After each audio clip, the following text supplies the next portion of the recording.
ಕುಮಾರಸ್ವಾಮಿ ನನಗೆ ವೈಯಕ್ತಿಕವಾಗಿ ಸ್ನೇಹಿತರು, ನನ್ನ ವೈರಿಗಳಲ್ಲ. ನಾನು ಯಾವತ್ತೂ ಅವರನ್ನು ವೈರಿಗಳ ತರಹ ನೋಡಿಲ್ಲ. ಸ್ನೇಹಿತರು. ಪ್ರತ್ಯೇಕ ಚುನಾವಣೆ ಸಂದರ್ಭದಲ್ಲಿ ನಮ್ಮ ಅಭ್ಯರ್ಥಿ ಪರ ದುಡಿಯುವುದು ನಮ್ಮ ಪಕ್ಷದ ಕರ್ತವ್ಯ ಎಂದು ಸಚಿವ ಎನ್ ಚೆಲುವನಾರಾಯಣಸ್ವಾಮಿ ಹೇಳಿದರು. ಮೇಲುಕೋಟೆಯಲ್ಲಿ ಸುದ್ದಿಗಾರರೊಂದಿಗೆ ಮಾತನಾಡಿದ ಅವರು, ನಾನು ಉದ್ವೇಗಗೊಳ್ಳುವುದಿಲ್ಲ, ಕೆಲಸ ಮಾಡುತ್ತೇವೆ. ಲೋಕಸಭಾ ಚುನಾವಣೆಯಲ್ಲಿ ಸ್ಟಾರ್ ಚಂದ್ರು ಅವರ ಪರ 8 ತಾಲೂಕಿನಲ್ಲಿ ಪ್ರಚಾರ ಮಾಡುತ್ತಿದ್ದೇನೆ. ನಮ್ಮ ಗೆಲುವಿಗೆ ಚೆಲುವನಾರಾಯಣಸ್ವಾಮಿ ಆಶೀರ್ವಾದ ಕೇಳಿಕೊಂಡಿದ್ದೇವೆ. ಫಲಿತಾಂಶ ಕೊಡಲಿಕ್ಕೆ ಆಗಲ್ಲ, ಮತದಾರರು ತೀರ್ಮಾನ ಮಾಡುತ್ತಾರೆ. ಸುಮಲತಾನಿಂದಾಗಿ ನಾವು ಗೆಲ್ಲಿಸೋಕೆ ಆಗುತ್ತಾ? ಯಾರು ಸೋಲಿಸಿ ಗೆಲ್ಲಿಸೋಕೆ ಆಗಲ್ಲ. ಅವರ ಹಣೆ ಬರಹ. ಜನರು ಆಶೀರ್ವಾದ ಮಾಡಬೇಕು. ಜನರು ಈ ಬಾರಿ ನಮ್ಮ ಪರ ಇದ್ದಾರೆ. ನಮ್ಮ ಸರ್ಕಾರ ಗ್ಯಾರಂಟಿ ಕೊಟ್ಟಿದೆ. ಶಾಸಕರು, ಎಂಎಲ್ಸಿಗಳು ಎಲ್ಲರೂ ಜನರ ಜೊತೆಗೆ ಇದ್ದೇವೆ. ಹಾಗಾಗಿ ಜನರು ನಮ್ಮ ಜೊತೆ ಇದ್ದಾರೆ. ಇವಾಗ ಜನರು ಅವಕಾಶ ಕೊಡಲಿ, ಅಭಿವೃದ್ಧಿ ಕೆಲಸ ಮಾಡುತ್ತೇವೆ ಎಂದರು. ಇದು ಮನೆ ದೇವರು. ನಮ್ಮ ತಾತನ ಕಾಲದಿಂದನೂ ನಾವೆಲ್ಲ ನಮಗೆ ಕುಲದೇವರು ಅಂತ ಹೇಳ್ತಾರೆ. ಎಲ್ಲರಿಗೂ ಎಲ್ಲ ಕುಟುಂಬಕ್ಕೂ ಒಂದೊಂದು ಮನೆ ದೇವರು, ಹೆಣ್ಣು ದೇವರು, ಗಂಡು ದೇವರು ಇರುತ್ತೆ. ಹಾಗೆ ನಮಗೆ ಚೆಲುವನಾರಾಯಣ ಸ್ವಾಮಿ ಮನೆ ದೇವರು. ಭಾಳ ವರ್ಷದಿಂದ ಬರ್ತಿದ್ದೋ ಏನಾದರೂ ಮಾಡಬೇಕು ಅಂತ ನಮ್ಮ ಶ್ರೀಮತಿ ಧನಲಕ್ಷ್ಮಿಯವರು ಏನಾದರೂ ಇಲ್ಲಿ ಕೊಡಬೇಕು ಅಂತ ಹೇಳಿ ಇಲ್ಲಿಯ ಪೂಜೆ ಮಾಡ್ತಕ್ಕಂಥ ಎಲ್ಲರನ್ನೂ ಕೇಳಿದಾಗ ಭಾಳ ದಿವಸದಿಂದ ಇಲ್ಲೊಂದು ಛತ್ರಿ ಬೇಕಾಗುತ್ತೆ, ಅದನ್ನು ಮಾಡಿಸ್ಕೊಡೋದಾದರೆ ಮಾಡಿಸ್ಕೊಡಿ ಅಂತ ಹೇಳಿದರು. ಹಾಗಾಗಿ ಅದರ ಮಹತ್ವ ಮತ್ತು ಅದರ ಹಿನ್ನೆಲೆ ನಮಗೆ ಗೊತ್ತಿಲ್ಲ. ಒಟ್ಟು ಒಂದು ಏನಾದರೂ ಅರ್ಪಿಸ್ಬೇಕು ದೇವರಿಗೆ ಅಂದಾಗ ಅದನ್ನು ಅವ್ರು ಹೇಳಿದ್ರು. ಅದನ್ನು ನಮ್ಮ ಧನಲಕ್ಷ್ಮಿಯವರು ಮಾಡಿದರು. ಇವತ್ತೇ ಕೊಡೋದು ಸೂಕ್ತವಾದ್ದು ಅಂತೇಳಿ ಕಳೆದ 2 ತಿಂಗಳಿಂದ ನಾವು ಕೊಡ್ಲಿಕ್ಕೆ ಬಂದಾಗ ಅವತ್ತು ಬೇಡ, ಇವತ್ತು 5 ದಿವಸ ಕೊಡಿ ಅಂತ ಅಂದರು. ಹಾಗಾಗಿ ಸಮರ್ಪಣೆ ಮಾಡಿದ್ವಿ ಅಷ್ಟೇ. ಆ ಥರ ಏನಿಲ್ಲ. ಎಲ್ಲರಿಗೂ ಒಳ್ಳೆಯದಾಗಬೇಕು. ಇಡೀ ಕಲ್ಯಾಣ ನಾಡಿನ ಎಲ್ಲ ಜನಕ್ಕೆ ನೆಮ್ಮದಿ ಸಿಗಬೇಕು. ಮಳೆ ಬೆಳೆ ಇಲ್ಲ, ಒಳ್ಳೆಯದಾಗಬೇಕು. ನಮ್ಮ ಕುಟುಂಬಕ್ಕೆ ಅಷ್ಟೇ, ನನ್ನ ಸ್ನೇಹಿತರಿಗೆ ಅಷ್ಟೇ ಅಲ್ಲ, ಇಡೀ ನಾಡಿಗೆ ಒಳ್ಳೆಯದಾಗಬೇಕು ಅಂತ ಚೆಲುವನಾರಾಯಣ ಸ್ವಾಮಿನ ಕೇಳ್ಕೊಂಡಿದ್ದೀವಿ. ಅದರಲ್ಲಿ ನಮ್ಮದು ಸ್ವಾರ್ಥ ಇರುತ್ತೆ. ಚುನಾವಣೆಗೆ ಹೋದಾಗ ನನಗೆ ಗೆಲ್ಸಪ್ಪ ಅಂತ ಕೇಳ್ಕೊಳ್ಳೋದು, ಮಕ್ಕಳು ಬಂದಾಗ ಮದುವೆ ಮಾಡಿಸಪ್ಪ, ಒಳ್ಳೆ ಸೊಸೆ ಕೊಡಪ್ಪ ಅಂತ ಕೇಳೋದು ಸಹಜವಾದ್ದು.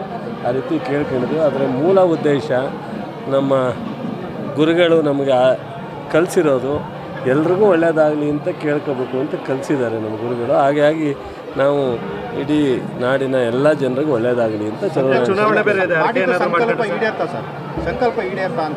ನಮ್ಗೆ ಯಾವಾಗಲೂ ಕೆಟ್ಟದ್ದೇನಾಗಿಲ್ಲ. ಕೆಲವು ಪರೀಕ್ಷೆಗಳಾಗ್ತವೆ, ಕೆಲವು ಅದನ್ನು ಪರೀಕ್ಷೆಗಳು ಮನುಷ್ಯನಿಗೆ ಆಗದಲ್ಲೇ ಇದ್ದರೆ ಅದು ಸೂಕ್ತ ಅಲ್ಲ. ಬಟ್ ನಾವು ಹಂಗೆ ಬೇರೆಯವ್ರ ಥರ, ಬೇರೆಯವ್ರು ಹೇಳ್ತಾರಲ್ಲ ನಾವು ವೀರ ಶೂರು ಅಂತ, ಆ ಥರ ನಾವೇನು ವೀರರೂ ಅಲ್ಲ ಶೂರರೂ ಅಲ್ಲ. ನಾವು ಸಾಮಾನ್ಯ ಜನ, ಸಾಮಾನ್ಯ ಕುಟುಂಬ. ಅವಕಾಶ ಕೊಟ್ಟಾಗ ಸೇವೆ ಮಾಡ್ತೀವಿ, ಅವಕಾಶ ತಪ್ಪಿದಾಗ ಸಮಾಧಾನವಾಗಿರ್ತೀವಿ. ಅದನ್ನು ನಮ್ಮ ಅಪ್ಪ ಅಮ್ಮದಿರು ಕಲಿಸೋರೆ, ಸ್ನೇಹಿತರು ಕಲಿಸೋರೆ, ನಮ್ಮ ಕುಟುಂಬದವರು ಕಲಿಸೋರೆ, ತಂದೆ ತಾಯಿನೂ ಕಲಿಸಿದ್ದಾರೆ, ನಮ್ಮ ಗುರುವರು ಪಾಠ ಹೇಳ್ಕೊಟ್ಟವ್ರೆ. ಅದರಿಂದ ನಾನು ಯಾವುದೇ ಥರದ ಉದ್ವೇಗ ಆಗೋದಲ್ಲಿ, ಅತಿಯಾದಂಥ ವ್ಯಾಮೋಹಕ್ಕೊಳಗಾಗೋದಲ್ಲಿ ಅದನ್ನು ಅಭ್ಯಾಸ ಇಲ್ಲ. ಹಾಗಾಗಿ ಸಮಾಧಾನವಾಗಿದ್ದೀವಿ. ಅವಕಾಶ ಸಿಕ್ಕಿದಾಗ ಒಳ್ಳೆ ಸೇವೆ ಮಾಡೋ ಪ್ರಯತ್ನ ಮಾಡ್ತೀವಿ. ನಿಮ್ಮ ಪಕ್ಷ ಬರಲಿ ಅಂತ ಅರ್ಕೆ ಏನಾದರೂ ಮಾಡಿ? ಖಂಡಿತ ದೇವರಲ್ಲಿ ಬಂದಾಗ ನಮ್ಮ ಪಕ್ಷ, ನಮ್ಮ ಅಭ್ಯರ್ಥಿ ಗೆಲ್ಲಿಸ್ಕೊಡ್ಬೇಕು ಅಂತೇಳಿ ಕೇಳ್ಕೊಳ್ತಕ್ಕಂಥ ಸಹಜ ಅಲ್ವಾ. ನಮ್ಮ ಲೋಕಸಭಾ ಚುನಾವಣೆಯಲ್ಲಿ ಈಗ ನಮ್ಮ ವೆಂಕಟರಾಮಯ್ಯಗೌಡ, ಸ್ಟಾರ್ ಚಂದ್ರುವನ್ನು ನಮ್ಮೆಲ್ಲ ಜಿಲ್ಲೆಯ ಶಾಸಕರು, ಮುಖಂಡರು, ಕಾಂಗ್ರೆಸ್ಸಿನ ಕಾರ್ಯಕರ್ತರು ಸೇರಿ ಮಾಡಿದ್ದೀವಿ. ನಮ್ಮ ಹೈಕಮಾಂಡು ಸಿದ್ದರಾಮಯ್ಯನವರು, ಡಿ ಕೆ ಶಿವಕುಮಾರ್, ಖರ್ಗೆಯವರು, ರಾಹುಲ್ ಗಾಂಧಿಯವರು, ವೇಣುಗೋಪಾಲ್, ಸುರ್ಜೇವಾಲರು ಎಲ್ಲರೂ ನಮಗೆ ಮೊದಲನೇ ಹಂತದಲ್ಲೇ ಸೀಟನ್ನು ಕ್ಲಿಯರ್ ಮಾಡಿಕೊಟ್ಟಿದ್ದಾರೆ. ಈಗಾಗಲೇ ನಾವು 7-8 ತಾಲೂಕಿನಲ್ಲಿ ಚುನಾವಣೆ ಪ್ರಚಾರ ಪ್ರಾರಂಭ ಮಾಡಿದ್ದೀವಿ. ನಿನ್ನೆ ಕಚೇರಿನೂ ಸಹ ಅಧಿಕೃತವಾಗಿ ಚಾಲನೆ ಕೊಟ್ಟಿದ್ದೀವಿ. ನಮ್ಮ ಅಭ್ಯರ್ಥಿಗೆ ಗೆಲುವಿಗೆ ಆ ಚೆಲುವನಾರಾಯಣ ಸ್ವಾಮಿನೂ ಆಶೀರ್ವಾದ ಮಾಡಬೇಕು ಅಂತ ಕೇಳ್ಕೊಂಡ್ವಿ. ಸ್ನೇಹಿತರೇ ಬರ್ತಾ ಇದ್ದಾರೆ ಸರ್ ಈಗ ಮಂಡ್ಯಕ್ಕೆ? ಸ್ನೇಹಿತರು ವೈಯಕ್ತಿಕವಾಗಿ ಸ್ನೇಹಿತರೆ ಅವರೇ, ನನಗೇನು ವೈರಿಗಳಲ್ಲ. ಅವರೇನಾದ್ರು ಹೇಳ್ಕೋಬೋದು. ನಾನು ಯಾವತ್ತೂ ಅವರನ್ನು ವೈರಿ ಥರ ನೋಡೂ ಇಲ್ಲ, ವೈರಿಗಳು ಅಂತ ಅಂದೂ ಇಲ್ಲ. ಆದರೆ ಸ್ನೇಹಿತರೇ ಪ್ರತ್ಯೇಕ.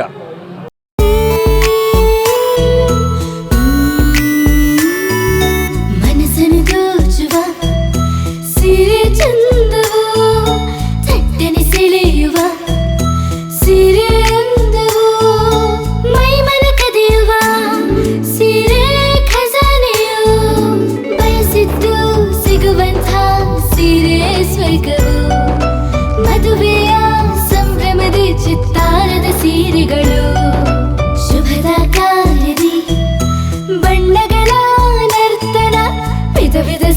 ಸ್ನೇಹದಿ ಮನವನ್ನು ಅಪಹರಿಸೋ ವಿಜಯಲಕ್ಷ್ಮಿ ಸಿಲ್ಕ್ಸ್ಗೆ ಸರಿಸಾಟಿಯಲ್ಲಿದೆ. Vijayalakshmi Silks, Vijayalakshmi Silks. ಗುಲ್ಬರ್ಗ ಜಿಲ್ಲೆಯಲ್ಲಿಯೇ ಮಹಿಳೆಯರ ಮತ್ತು ಮಕ್ಕಳ ವಸ್ತ್ರಗಳ ಏಕೈಕ ಅತಿ ದೊಡ್ಡ showroom Vijayalakshmi Silks, city centre mall, supermarket road, Gulbarga.